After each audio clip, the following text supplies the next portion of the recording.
I think, we were very clear before we shot even a single frame of footage that we were human beings first and filmmakers second. And even though people had said to us, well, look, the job of a documentary filmmaker is to sit behind the camera and record, we pretty much knew that as soon as we saw someone climb up onto the rail or make a move to climb over, we were going to call the Bridge District Authority. And we had their their phone numbers on our speed dial all the time.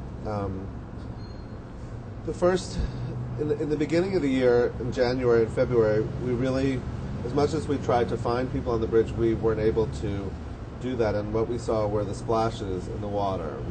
And as soon as you see a splash, then shortly afterwards, then the Coast Guard boats come out to recover the bodies. And it was very difficult in the beginning. I know,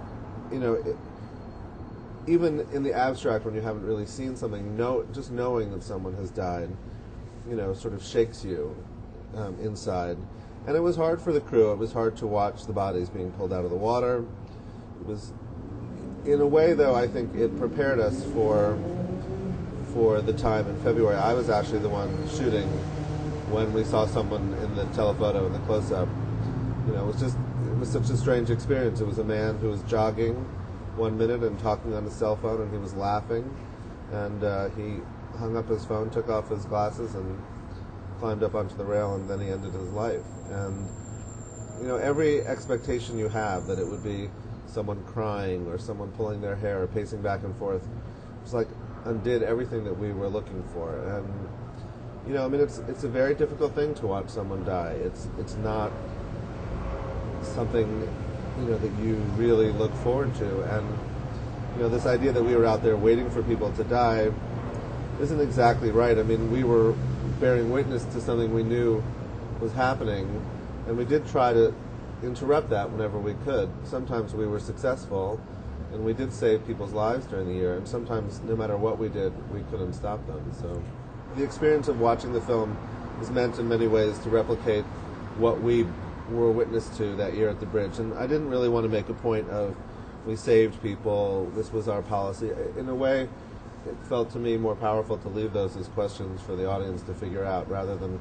have us give you the answers and people could walk away and sort of seal the experience up and say that was the end. Although, ironically, potentially, that has left you, or certainly any criticism that's come along, is exactly about that. The idea that, why are these people just filming? Why aren't they intervening? So were you aware that actually might, open you up to people, being critical of your role in this? I guess I knew that this film would be provocative no matter what I did. It's not easy to make a film about a subject like suicide and mental illness. They're just taboos that we would really rather not deal with. I guess in some ways I'm surprised that people have come after me and this sort of creative choices I made and the ethical choices that I made, mostly because I think they were sort of arrived at hastily. I mean, the criticisms were arrived at hastily, whereas our thoughts and our choices were made at very deliberately.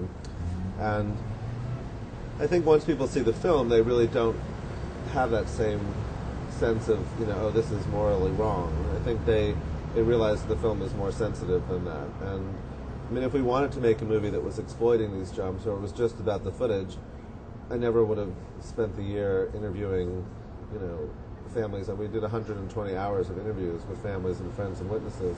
And the film is much more about that experience than it is about, the few seconds that you see of footage of people jumping off the bridge. Was there ever a point when you were making this film and, you were starting to catch people jumping off, that you had any doubts about your project, or you thought, actually, this is just not something I should be doing, or it shouldn't be put together as a film? Did you ever get you that sort of those sort of feelings? No, I think I always had a conviction that this was something that needed to be seen. I realized that most people believe that suicide is an intensely private act. And one of the young women that was saved at the bridge said, there's an awful lot of rational thought that goes into an act that people think is very irrational.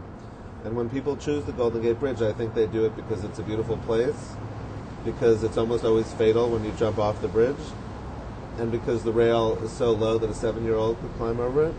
But lastly, I think they choose it because they know they'll be seen. And I think, this act of witnessing, of bearing witness, is part of the desire. And so really the only way I knew that would make people rethink suicide and mental illness and to have a new dialogue about it and try to figure out better ways to address it was to provoke people to really share in the experience of witnessing it. I think when you just read about it or you just hear about it, it doesn't have the same impact, and it's easy to dismiss.